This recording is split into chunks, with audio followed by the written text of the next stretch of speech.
Hello friends, இந்த பார்த்தீங்களா முள்வாலை எவ்வளோ சூப்பராக இருப்பாங்க. எங்கள் ஊர் முள்வாலை துப்பு வாழைன்னு சொல்லுவாங்க. அதை வச்சு தான் குழம்புலாம் இன்றைக்கி வைக்க போகிறேன். பொரிக்கிறது எல்லாம் புட்டு எல்லாமே எப்படி இருக்குது பாருங்கள். மீன் பார்க்க அவ்வளோ லட்டு மாதிரி இருக்கும். அவ்வளோ ஃப்ரெஷ்ஷாக இருக்கும். நம்ம திருநெல்வேலி சைடெலாம் இந்த பாருங்கள் ரத்த சொலையாக தான் இருக்கும். எல்லாம் க்ளீன் பண்ணி வச்சுருக்கேன். மீனுடைய முட்டை பார்த்துருக்கீங்களா பாருங்கள். இது பொரிச்சா அவ்வளோ சூப்பராக இருக்கும். இந்த மீனுடைய முட்டையும் இந்த பாருங்கள். இன்னும் இதை வச்சு தான் நம்ம இன்றைக்கி எல்லாமே சேர்ப்புறோம். ஒன்று ஒன்றா ஒரு நாளைக்கு மீன் குழம்பு, ஒரு நாள் புட்டு எல்லாம் சேர்ப்புறோம். பொரிக்கிறது எல்லாம் பிடிச்சிருந்தா கண்டிப்பாக லைக் பண்ணுங்கள். சிம்பா நியூஸ் சேனலுக்கு சப்ஸ்கிரிப்ஷன் பண்ணுங்கள் ஃப்ரெண்ட்ஸ். ஹலோ ஃப்ரெண்ட்ஸ், இன்றைக்கி முள்வாலை பொரிக்கிறது தான் எப்படின்னு சொல்ல போகிறேன். பாருங்கள் எப்படி இருக்குது பாருங்கள். முள்வாலை எங்கள் ஊரில் வந்து நான் முள்வாலை வந்திருக்குன்னு சொன்னேனே, எனக்கு வேணும்னே ஊர்லேருந்து உடனே அனுப்பி விட்டுட்டாங்க. எங்கள் மருமகன் வரும்போது முள்வாலையோட தான் வந்தாங்க. மீன் அவ்வளோ சூப்பராக இருந்துச்சு. சரி, நான் அதை உடனே பொரிச்சிருவோம் இன்றைக்கி அப்படின்ட்டு எடுத்தேன். சரின்ட்டு அதுக்கு நம்ம உங்களுக்கு வந்து சும்மா நல்லா ஃப்ரெஷ்ஷாக கழுவிட்டு இப்படி சும்மா லைட்டாக எண்ணெய் வேணும்னா எண்ணெய் தெரிச்சிங்க. நல்லெண்ணெய் தான். எப்படி சும்மா அந்த மசாலா ஓட்டுறதுக்காக வேற ஒன்று லைட்டாக தெரிச்சிட்டேன். கொஞ்சோண்டு சும்மா மேலே, அவ்வளோதான். அடுத்தது என்னென்னு பார்த்துருவோம். ஏன்னா நம்ம இதுக்கப்புறம் எண்ணெயே சேர்க்க போதில்லை. ஏன்னா ஹேர் ஃப்ரையரில் தான் எண்ணெய் இது மீன் பொரிக்க போகிறேன் இன்றைக்கி. அதனால தான் சரி உங்களுக்கு இதை காட்டிடலாம் இப்போவே எப்படின்னு. மஞ்சத்தூள் தேவைக்கேற்ப போட்டுக்கலாம். அந்த கிருமி நாசி பார்த்திங்கன்னா மஞ்சத்தூள், உப்பு, கல் உப்பு தான் வறுத்து வச்சுருக்கேன். நமக்கு சுவைக்கேற்ப. அந்த மழைன்னா உங்களுக்கு இப்படி தண்ணி விட்டுச்சு, வேற ஒன்றும் இல்லை. உப்பு சுவைக்கேற்ப. அப்புறம் மிளகு சீரகத்தூள் அரைச்சி வச்சுருக்கேன் உப்பு இல்லாமல் உங்களுக்கு. அதுவும் நமக்கு தேவைக்கேற்ப இப்படி மேலே போட்டுக்கலாம். ஏன்னா இது அந்த மீனுடைய வாசம் தான் சூப்பராக இருக்கும். அதுவும் ஒரு வாடை கூட இல்லை பாருங்கள். ஊர்லேருந்து வந்தே மீன் அவ்வளோ ஒரு புதுசு, அவ்வளோ ஒரு பார்க்கவே நல்லா இருந்துச்சு. எங்களுக்கு இந்த முள்வாலாம் ரொம்ப பிடிக்கும். ஊரில் துப்பு வாழைன்னு சொல்லுவோம். யாருக்கு இது தெரியணும்னு சொல்லுங்கள். உங்களுக்கு எங்கள் ஊரில் இந்த மீன்லாம் வந்தால் விடவே மாட்டாங்க. புட்டு செய்வோம், சூப்பராக இருக்கும். குழம்பு நல்லாயிருக்கும். உங்களுக்கு போட்டிருக்கேன். அப்புறம் புட்டும் செஞ்சு காட்டுறேன் கண்டிப்பாக உங்களுக்கு. அப்புறம் மிளகாத்தூள் நம்ம சுவைக்கேற்ப நல்லா ஒரு ஸ்பூன் எடுத்துருக்கேன். எனக்கு காரம் நல்லா போட்டால் தான். இந்த பெரிய ஸ்பூனுக்கு 1.25 போட்டுருவோம். நல்லா கையில் அழகாக பரட்டி தான் எடுக்கணும். நம்ம நல்லா ஊற வச்சு எடுக்கணும். உங்களுக்கு அது எப்படின்னு காட்டிடுறேன். யாருக்காவது இன்னும் கொஞ்சம் சுவை இன்னும் சூப்பராக வேணும்னா இஞ்சி பூண்டு அரைச்சி வச்சுக்கேன். அது சும்மா பேருக்கு, அதாவது இஞ்சி பூண்டு வாடகை இருக்கக்கூடாது இவ்வளோண்டு. அது இதெல்லாம் சும்மா சின்ன சின்ன ட்ரிக்ஸ் தான், வேற ஒன்றும் இல்லை. அந்த வாசனை அப்படி சூப்பராக நல்ல ஒரு கிரிப்ஸ் அப்படியே ஒரு மாதிரி நல்லா மொறுன்னு வரும் உங்களுக்கு. வேறு ஒன்றும் இல்லை, இவ்வளோ தான் போடணும். இப்போ நல்லா மசாலாவை கலக்கிடுவோம். உங்களுக்கு நிறைய பேர் அப்படியே தண்ணியை ஊற்றி குழப்பி அதெல்லாம் செய்வாங்க. அதெல்லாம் தேவையில்லை. இப்படி செஞ்சாலே சூப்பராக இருக்கும். ஆனால் ஒன்று ஒன்றா பொறுமையாக செய்யணும். உங்களுக்கு எல்லாம் நல்லா பொறுமையாக செய்யுங்க. பிடிச்சா சுமந்த பாருங்க. அப்போ எப்படி இருக்குது பாருங்கள். மீன் லட்டு மாதிரி இருக்குது பாருங்கள். பார்க்கும்போதே ஆசையாக இருக்குது மீன் சாப்பிட. எத்தனை பேருக்கு மீன் பிடிக்கும்னு சொல்லுங்கள். மீன் பிடிச்சா கண்டிப்பாக லைக் பண்ணுங்கள். உங்களுக்கு எனக்கு ரொம்ப பிடிக்கப்பா. மீன் வந்து முடி வளர்ச்சியை தூண்ட வேற. அதனால யாருமே விடாங்க. நான் ஹேர் வேறு போட்டிருக்கேன் உங்களுக்கு.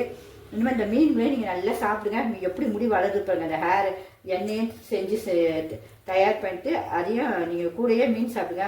முடி எவ்வளோ தூரம் வளருது பாருங்கள். சின்ன பிள்ளைங்களுக்கும் அவ்வளோ சூப்பராக முடி வளரும் உங்களுக்கு. அதனால தான் மீன் வந்து சின்ன மீன் தான் சாப்பிட்ணும். அவ்வளோ ஹெல்த்து. பெரிய மீன்லாம் ரொம்ப சாப்பிடக்கூடாது. சாலை மீன், இந்த மீன், நெத்திலி அதெல்லாம் தான் சாப்பிடணும். ரொம்ப நிறைய சாப்பிடலாம். நீங்கள் மீன் எவ்வளோ வேணால் சாப்பிடலாம். இப்படியே நல்லா பரட்டி வச்சுருவோம் கையில் கொஞ்சம். இங்கே பாருங்க எல்லாம் சூப்பராக பரட்டிட்டோம் பாருங்கள். ஒன்றுமே நமக்கு அந்த எண்ணெய் சும்மா தெளிச்சோம், அவ்வளோதான் தவிர அந்த மீன் அப்படி இருக்கும். இது அப்படியே நம்ம 1 hour அப்படியே வச்சிருவேன். வச்சுட்டு அடுத்த வேலையை பார்க்க போயிடுவேன். போயிட்டு லாஸ்ட்டில் அதை ஹேர் ஃப்ரையரில் வச்சிடணும். வச்சுட்டு நம்ம பாட்டுக்கு வைக்கும்போது உங்களுக்கும் காட்டுறேன். வச்சுட்டு நம்ம எடுத்து சாப்பிட்டா அவ்வளோ சூப்பராக இருக்கும். எவ்வளோ மீன் வேணால் நீங்கள் சாப்பிட்லாம். எண்ணெயில் பொரிக்க போதில்லை பார்த்தீங்களா. நமக்கு ஹெல்த்தி வேறு மீன். எவ்வளோ மீன் எடுத்து வச்சுக்கோங்க. இது 1 செகண்டில் ஆனால் காலி ஆகிடும் உங்களுக்கு. இனிமேல் அதை அப்படியே ஊறட்டும். நல்லா ஒரு பெரிய தட்டு மேலே போட்டு மூடி வச்சுருவோம். 1 hour கழித்து பார்ப்போம் உங்களுக்கு. நம்ம இப்போ வந்து இந்த மீன் நல்லா ஊறிடுச்சு 1 hour. இப்போ நம்ம ஹேர் ஃப்ரையில் பொரிக்க போகிறோம். அழகாக வச்சுருவோம்.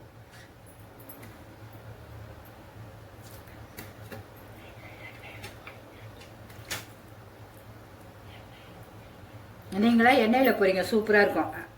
இது எண்ணெயே சாப்பிடாதவங்களுக்கு இப்படி அழகாக செஞ்சு கொடுத்துடலாம். இந்த ஜிம்முக்கு போகிற பிள்ளைங்க கொஞ்சம் எனக்கு எண்ணெயே வேண்டாம் வீட்டில் சொல்லுவாங்க பாருங்க. அவங்களுக்கு நம்ம 2 செட்டாக செஞ்சுருவோம். இப்போ முதல் செட்டு வச்சுருவோம். இதில் இன்னும் ஒரு மீன் வைக்கலாம் நல்லா. அப்புறம் கொஞ்ச நேரம் கழிச்சு நம்ம அப்படியே மாற்றி போடணும் உங்களுக்கு.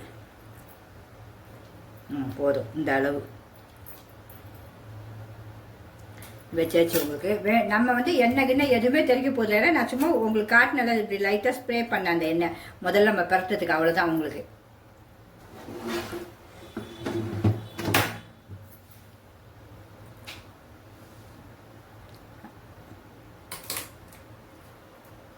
ஆனால் அவ்வளோதுல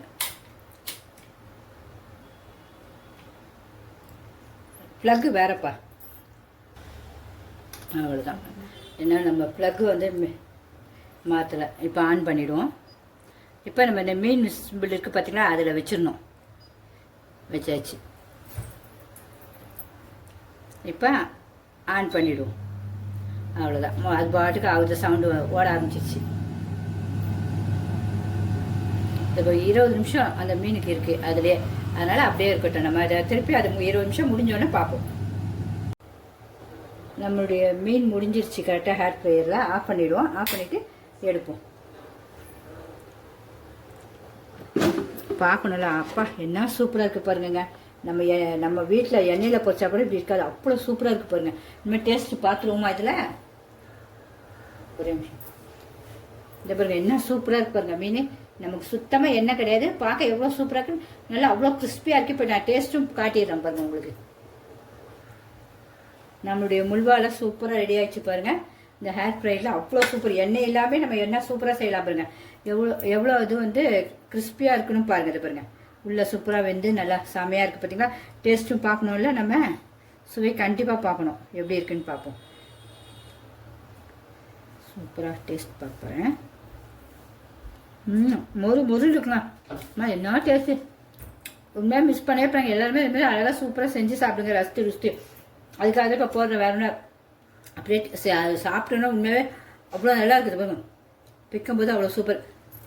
ஓகே ஃப்ரெண்ட்ஸ், உங்களுக்கு பிடிச்சிருந்தா கண்டிப்பாக லைக் பண்ணுங்கள். சிம்பா நியூஸ் எடுத்துட்டு சப்ஸ்கிரிப்ஷன் பண்ணுங்கள் ஃப்ரெண்ட்ஸ். உங்கள் ஃப்ரெண்ட்ஸ் அண்ட் ரிலேட்டிவ்ஸ்க்கும் ஷேர் பண்ணுங்கள். நீங்களும் இதே மாதிரி ருஸ்ட்டு சாப்பிடுங்க. Okay bye.